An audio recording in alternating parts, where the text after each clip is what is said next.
Good afternoon, everyone. Thank you for joining us. I'm Lynn Brimer, a partner at Strobl Sharp PLLC. Many of you know me.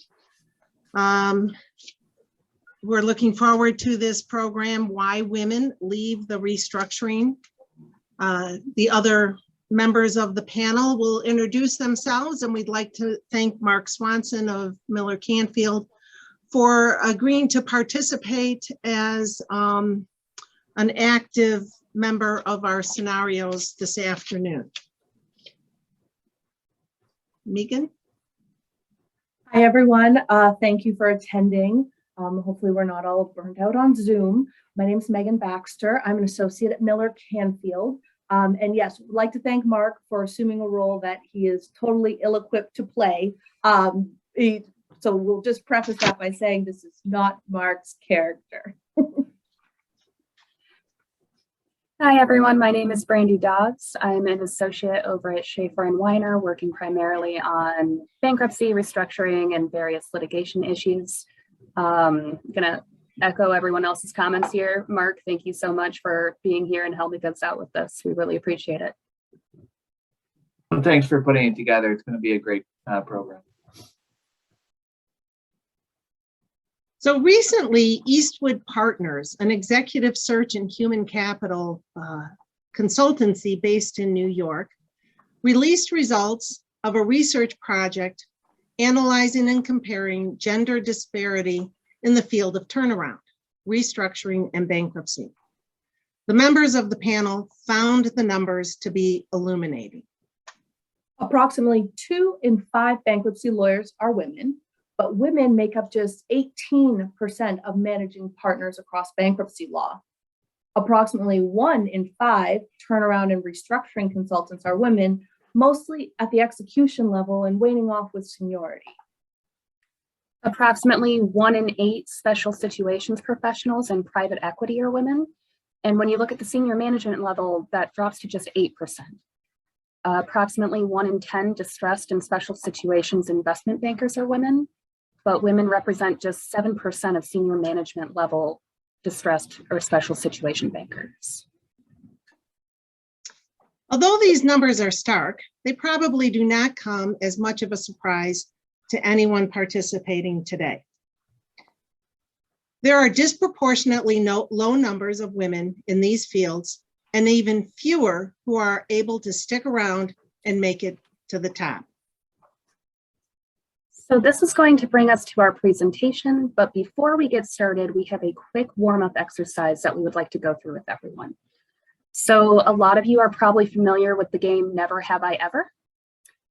We are going to do a version of that based on the real life experiences of people on this panel, colleagues that we have talked to, or people that we know generally in this sphere.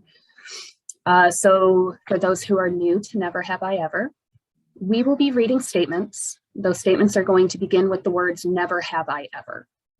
For each one of those statements that you have actually done or experienced, instead of taking a drink, you're just going to give yourself a point. Keep track of how many points you have at the end of this exercise. We're really curious to see how many points everyone ends up with. So here we go. All right. Never have I ever done all of the work to prepare a pitch, but not been invited to pitch at the meeting. Never have I ever done all of the work to prepare for a pitch, fully participated in the pitch, and gotten less origination or other official credit than a team member of a different gender.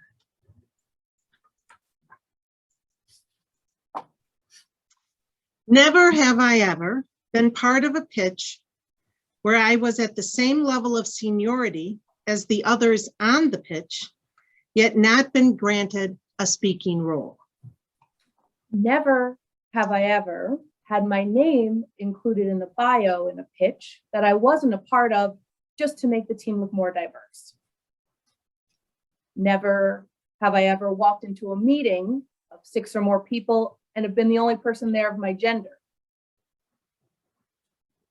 Never have I ever walked into a meeting of 6 or more people and been the only person there of my gender and race.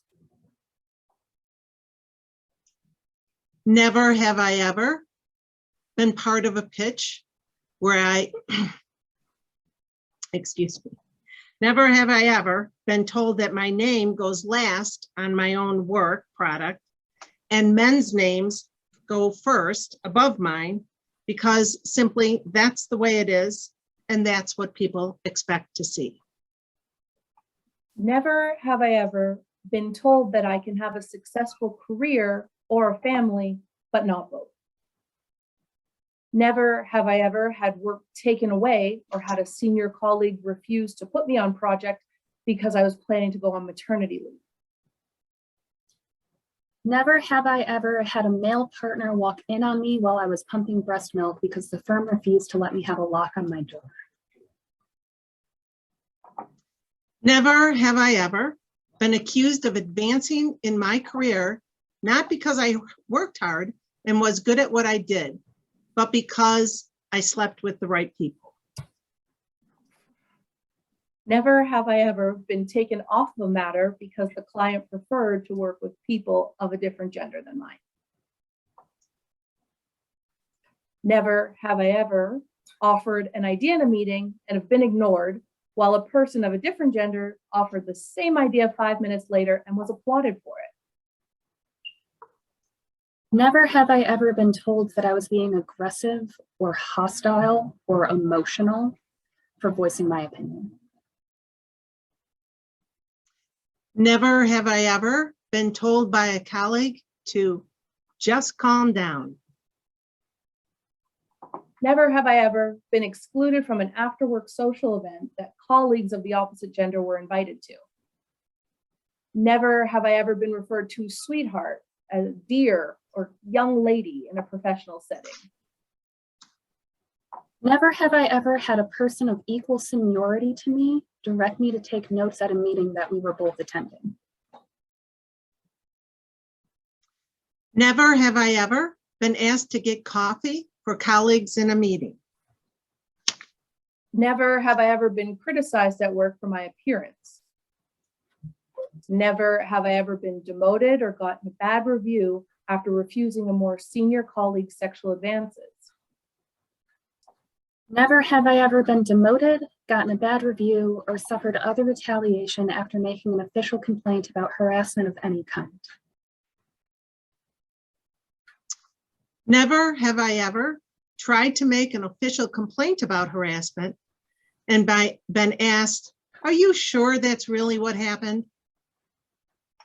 Never have I ever gotten paid less than colleagues of a different gender for doing the same work at the same level.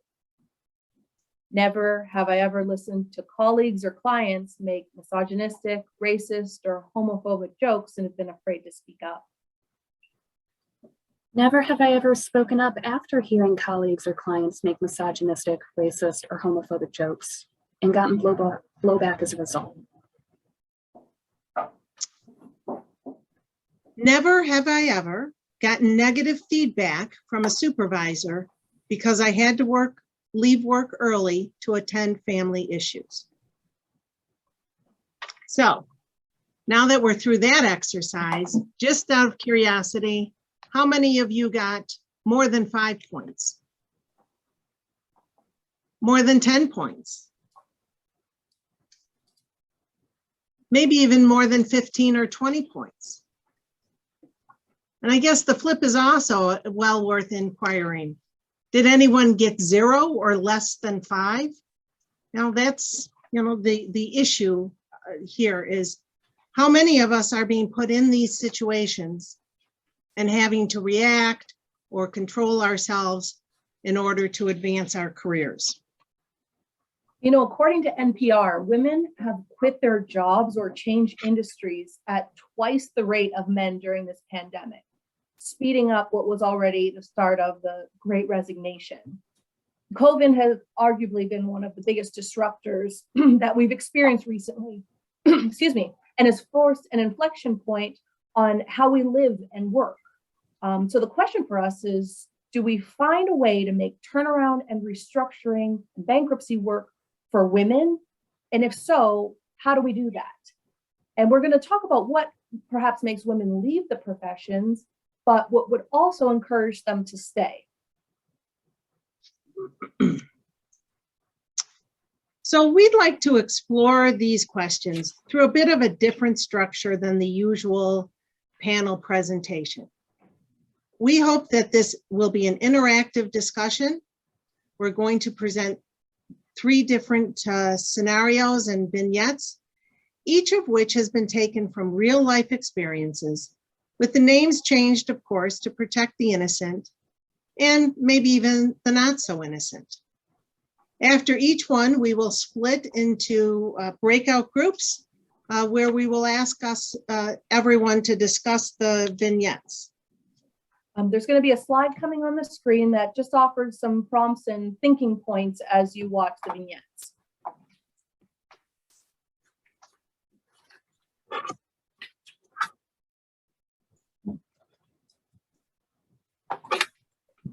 Not sure if everyone can see it. There.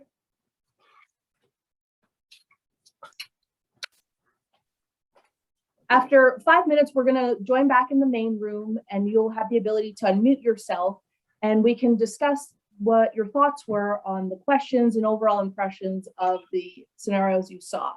Again, we want to say that the names and characters have been fictionalized, and then we can talk about some of the highlights and learning points from each scenario.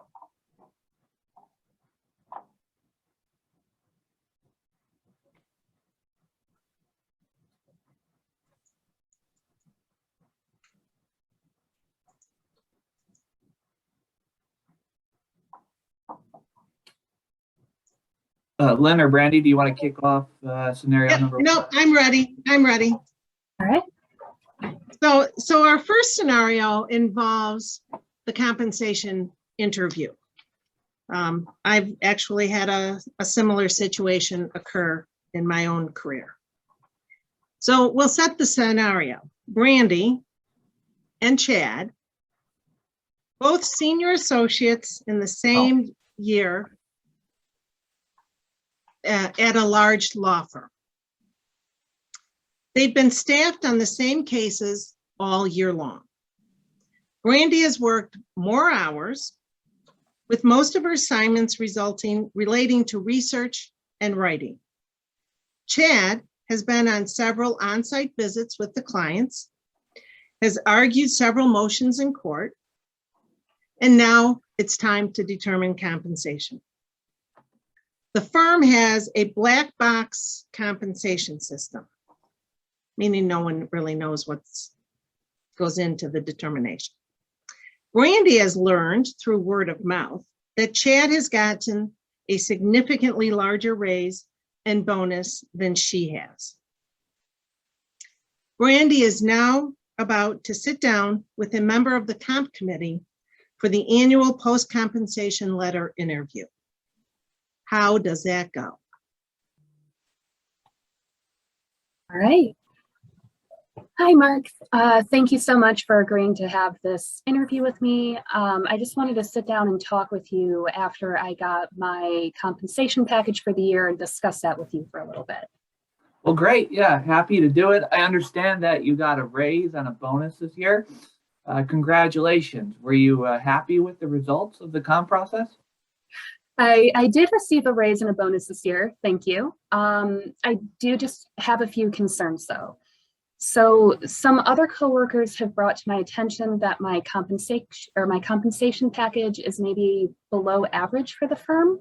So just by way of example, I understand that Chad's compensation package was significantly larger than mine. And I thought that was a little bit surprising because we've been staffed to the same matters all year. I've done a lot of the research and writing for all of those matters. And my understanding is that I've billed more hours to those matters.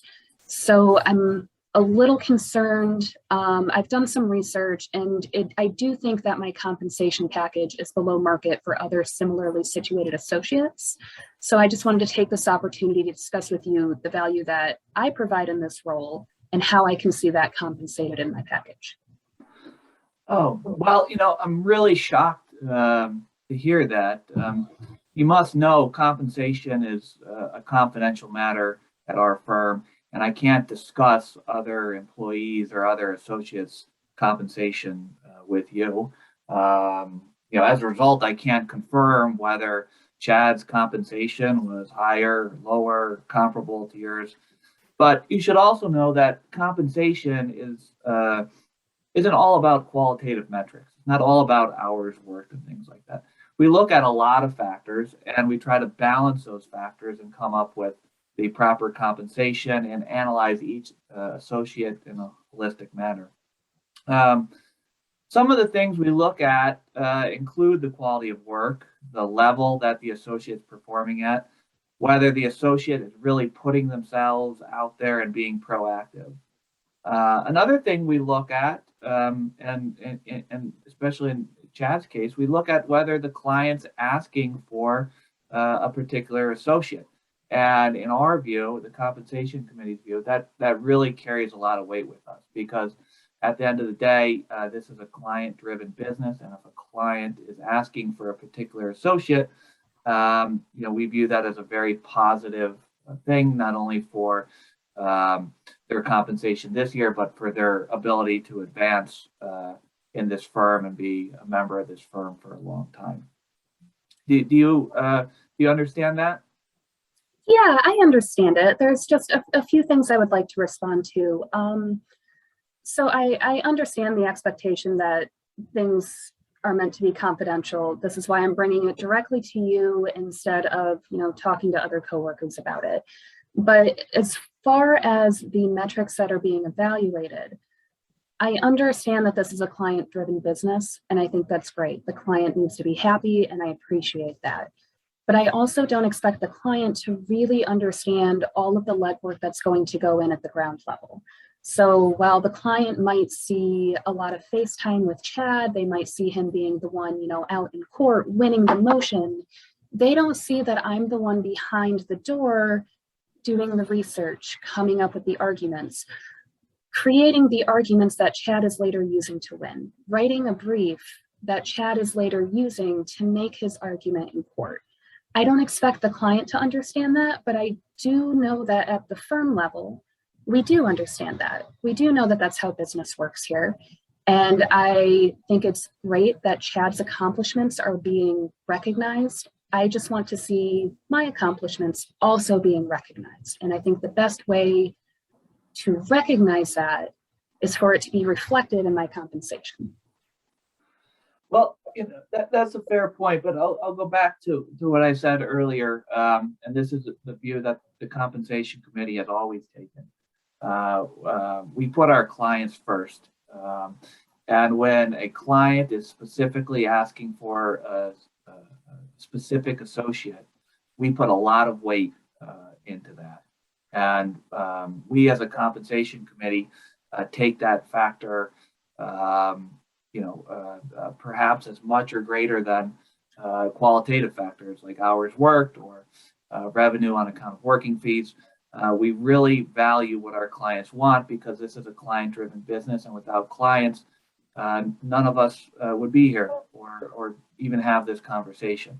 So I think you really need to focus on that going forward, trying to branch out, argue more emotions, and have clients asking for you.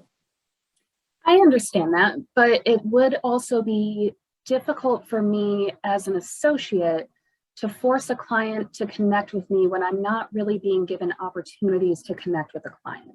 So I'm being assigned a lot of research and writing roles, which I'm good at, and I appreciate those things. But partners are not, introducing me to their clients. It's difficult for me to force that connection when the partner on the file or, the person that the client is connecting with is sort of keeping me behind a closed door. There's only so much I can force that connection. Yeah, and so one of the things that I've heard from other compensation committee members is that we really, we know Brandi's work, but we really don't know Brandi. We don't see Brandi at firm networking functions. We don't see Brandi at happy hours.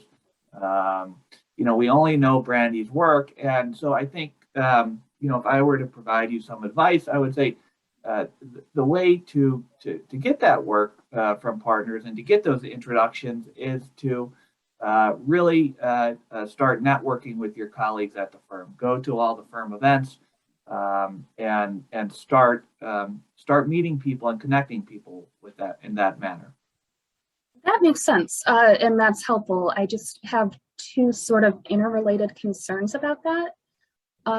So first of all, I'm attending a few events here and there, but I'm finding that it's difficult for me to attend all of these networking events because I'm prioritizing keeping my billables high.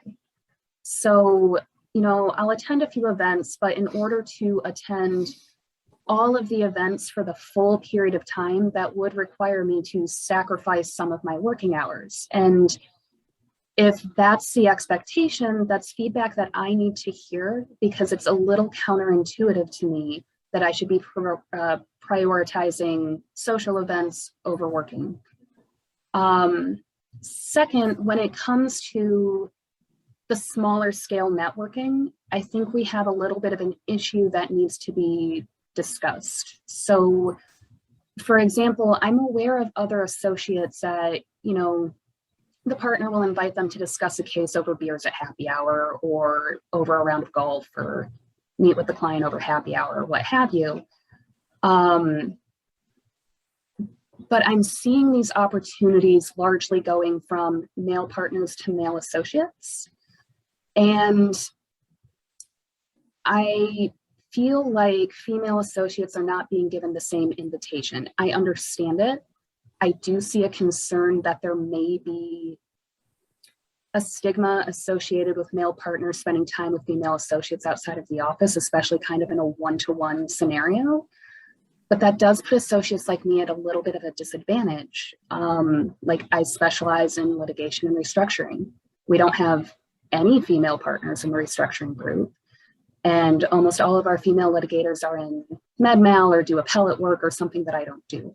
I work almost exclusively with all male partners. And when it comes down to it, they just have an easier time spending one-on-one time with a male associate. I don't think this is done consciously. But at the end of the day, I do think that that's something that needs to be addressed. Maybe we can put together some kind of formal mentorship program that sets an expectation for a specific partner to create an avenue for these smaller networking opportunities for their associates. But that's something I'm happy to discuss with the appropriate committee at a different time. For purposes of this conversation, I think that the quantitative metrics need to be weighed a little bit more heavily than the social, especially when there are some artificial barriers to the social aspects that you've raised. Well, you know, I've known the partners in your group, Kevin, John, and Tim, for 20 years, and I'm really shocked to hear what you're telling me. And as you know, this firm's been around for 150 years, and we've had the same compensation system, and we've been one of the most profitable, largest firms in this area as a result. So I don't think it's appropriate to change our compensation system at this point. And you know, as a final point, I want to get back to the issue of confidentiality. I really feel like this whole conversation has been something of a breach. Do you feel that it's appropriate to discuss other employees' compensation? So I understand that confidentiality is a big concern for you, and it's a big concern for a lot of people that I've spoken to. It's a big enough concern that I do think it warrants having a meeting specifically to discuss that issue, and we should absolutely schedule that meeting when we're done with this meeting. But I don't want to get distracted from the main issue here. Like outside of, you know, what I've heard from coworkers, I've looked at Glassdoor, I've looked at Fishbowl, I've looked at some other salary data points in the industry. And overall, regardless of what anyone else has done here, it does seem to me that my compensation package is lower than usual for other similarly situated associates in this market. Based on my research, it looks like the going market rate for associates in my position is about 130. That's what I would like, and I would love to discuss with you what we can do to get there. Well, thank you, Brandi. I've got to run for a call. I'll take this feedback and these concerns back to the compensation committee, and we'll get back to you. Awesome. Thank you so much for your time. Thank you. And scene. Very nice. Thank you. Very well done.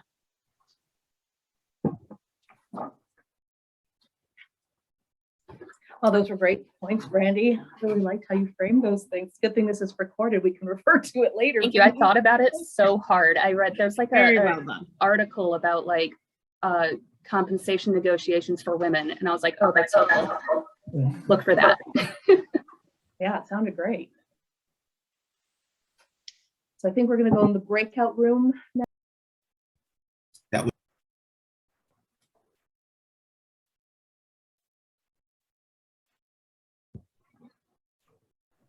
Okay, I think we're back.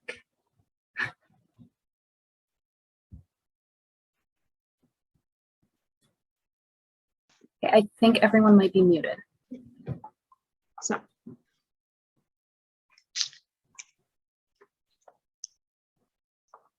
So thank you. That was very well done, Brandi and Mark, and I hope everyone had interesting conversations in their breakout rooms. Our next scenario is something that is very top of mind in today's world, given COVID. So the scenario is the work from home needs of employees and professionals. So prior to COVID, Megan, of course not her real name, previously worked in the offices 5 days a week, 8 hours a day. And now, given the pandemic, for the last 2 years, she has worked remotely as the office has been mostly closed due to COVID. Based on her reviews, she has maintained high work performance while working from home.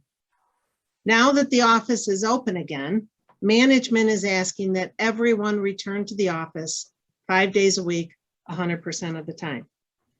Megan would like to continue working remotely. How does she approach management to accomplish that?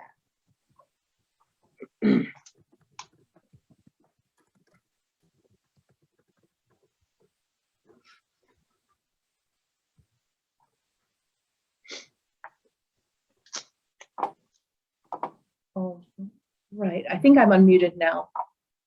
Yes. Yep. All right. So I've requested a meeting with the managing director on this, so we will pick up from there. I'd like to change the screen so I can see Mark's face.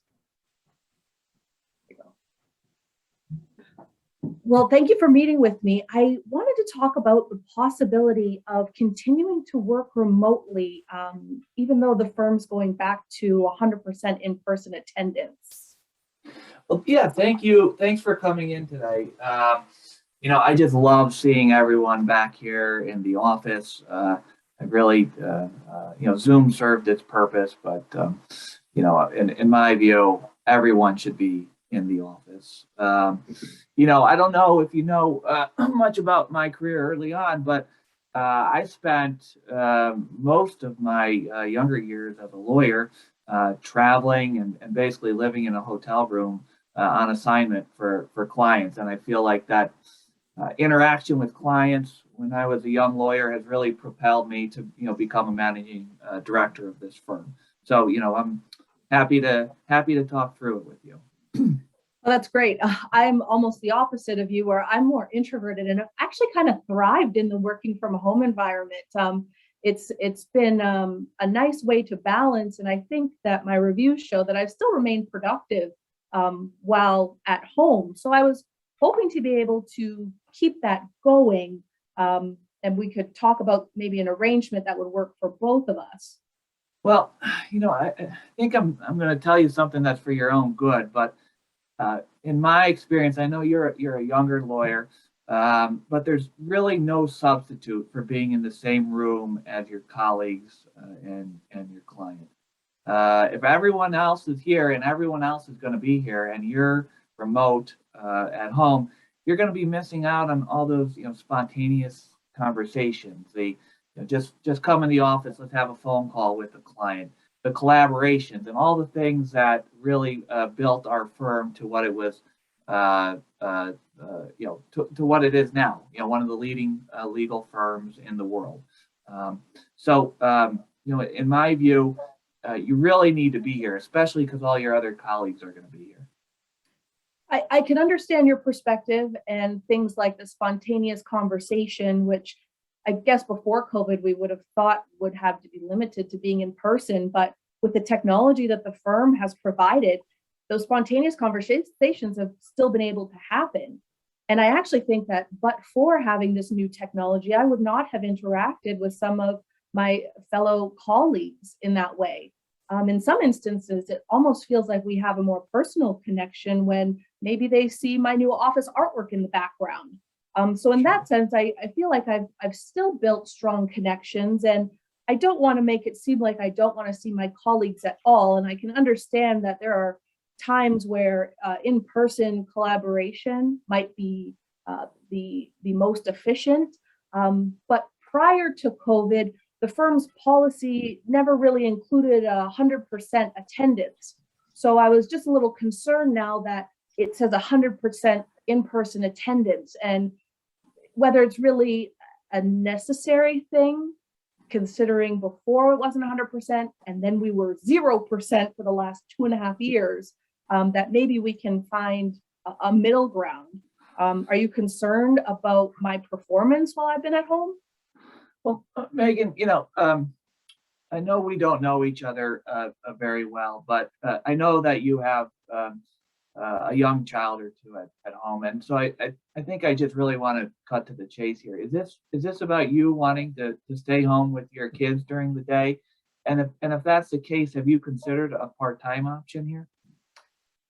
Well, I'd just like to reframe work from home. I think maybe it gives the wrong impression. Maybe we call it work from anywhere. And what I'm looking for is the flexibility to be able to work from anywhere. And I think that with respect to the part-time status, I have considered several alternatives. And I've noticed that the trend in the industry seems to be encouraging work from anywhere situations. And I wonder if it will be easier if part-time is something that you've considered, if we just consider my appearance in the office part-time and the other part-time is at home. Well, or anywhere. Megan, and I just had this last week. Some of my clients are starting to come back and demand meetings at the office. And the expectation is that if a client, calls me in the morning and wants to have a meeting in the office, my expectation, at least for my team, is that everyone is going to be there and going to be ready to have this meeting. And this will not, that would not be possible if you're working from anywhere, wherever that may be. We really value servicing our clients and being there to help our clients through very difficult problems. And our clients oftentimes want to have those in-person, confidential, what could be a really stressful situation for our client. They want to see people face to face. And I just feel like you're going to be missing out on those conversations if we have to try to dial you up on Zoom or, figure out where you're going to be today. We just feel a lot more comfortable if everyone's in the office every day. I can understand the client focus, and I can certainly appreciate that. And I would like to just confirm or make clear that my working from anywhere, if there are client meetings where a client values that in-person interaction, I have no problem coming in for that day. I think just the expectation that it has to be 100% without these kinds of client meetings that you pointed out is a little bit stressful when you're trying to do work and life. And perhaps that might reflect a difference in philosophy of that you're organizing your work around your life versus your life around your work. But I think with the COVID situation, we've seen that it's possible to continue to work successfully and deliver results for our clients without being in the office. So I would hope that maybe a percentage of the time, 50% of the time, would be acceptable to me coming in. And I don't have any issue with coming for client events or socializing with clients. It's just more about setting the expectation that I might not be there every day, but I'm certainly accessible. Right. Well, I know that you're in the bankruptcy group, and I've spoken to several of the partners in your group, Tom and John and Steve. And you know, when they're preparing a client for a bankruptcy filing, they are on call 24/7, and they're in the office. I've seen them here, you know, be the last car to leave it, and their car, you know, they're still here in the morning because they're here 24/7 trying to help a client. And all of them have had great success in their careers, and they feel like it's because they're at the office, they're talking to each other, they're collaborating, and they're not at home or on a Zoom. And I don't know if they'll trust someone who's on Zoom, and I certainly don't think our clients are going to trust people who are just on Zoom and who are not always available for client meetings, you know, no matter when those meetings will occur. You know, and at the end of the day, you know, this is a service industry, and we really have to put the client first. And I'm concerned that, you know, what you've been telling me today indicates that you're not ready to put the client first and that you're thinking of other things.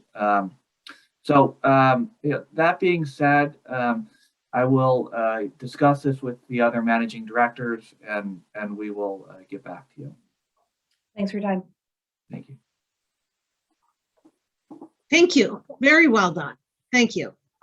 An issue, I'm sure, for all of us, both genders. So. Sure. All right. I think we're getting our breakout room.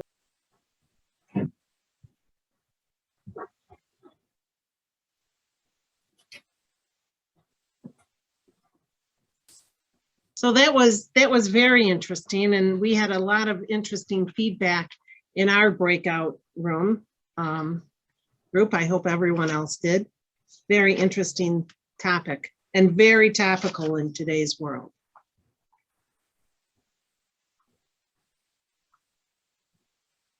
Megan, you might be on mute. Sorry, I was just agreeing with, I think, David's comment that yes, the breakout rooms do feel a little bit short, and I see we're running short on time too. Mm-hmm. So the issue, because we've only got a few more minutes for this presentation, is really where do we go from here? You know, what do we do as an industry and a group?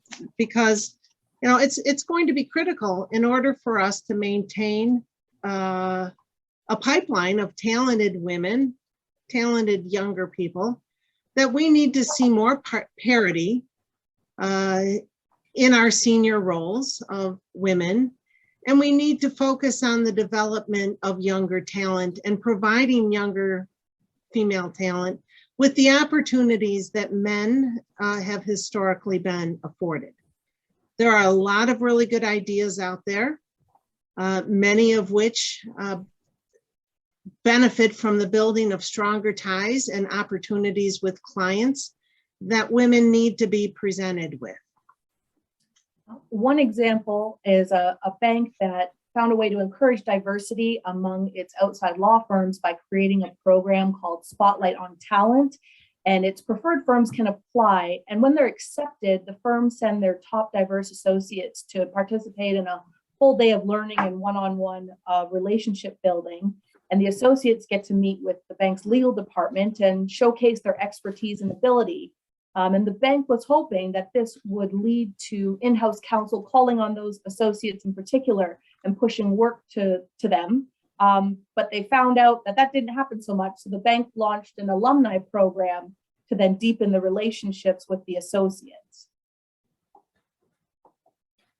So there's also a company in the healthcare space that specifically encourages asks from its outside advisors. So for example, you know, they would say, hey, Brandi's on partnership track. Can you make sure she's getting work from you?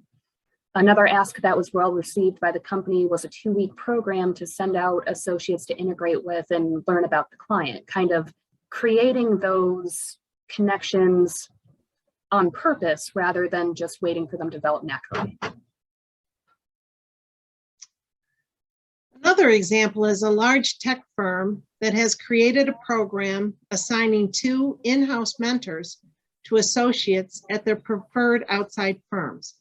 This includes a commitment to quarterly meetings, getting the associates involved in social events, and just bringing them along in the ordinary course so that they have the same opportunities that are being afforded all of the associates. I think it's one thing to get the buy-in from the firm to encourage bringing women up, and sometimes you have to encourage your clients to do the same. So one potential to counter to a firm whose maybe client prefers certain people staffed on their matters is offering to leverage your rates and say, well, we can do a blended rate or a flat fee that will include the development of a younger attorney or younger associate.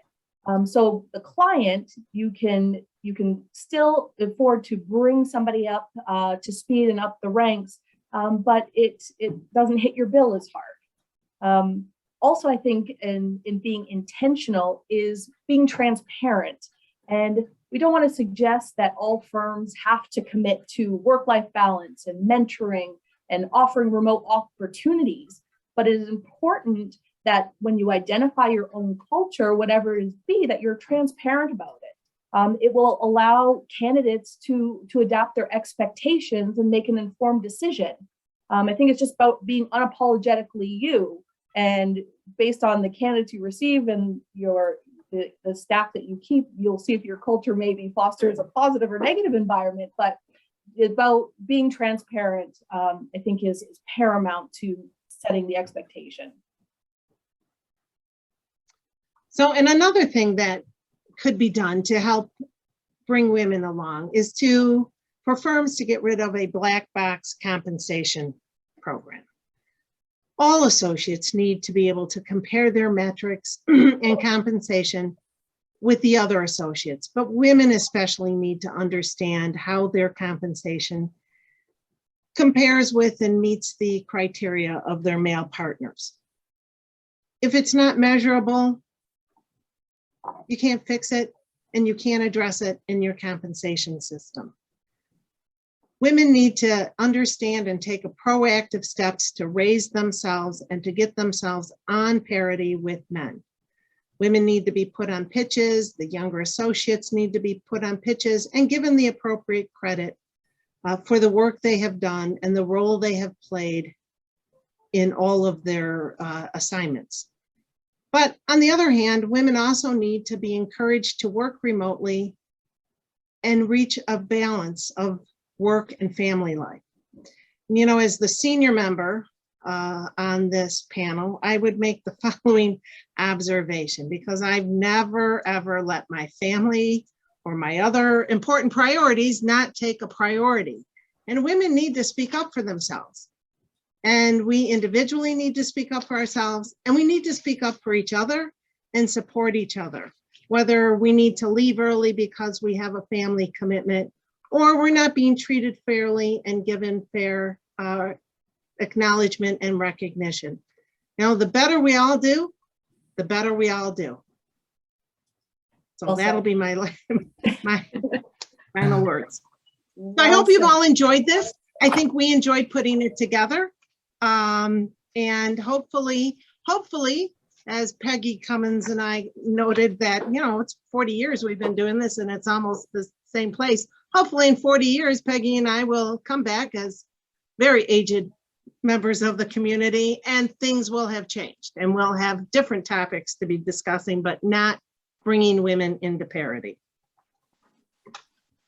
Great, thank you, everybody. Thank you. You. Thank you.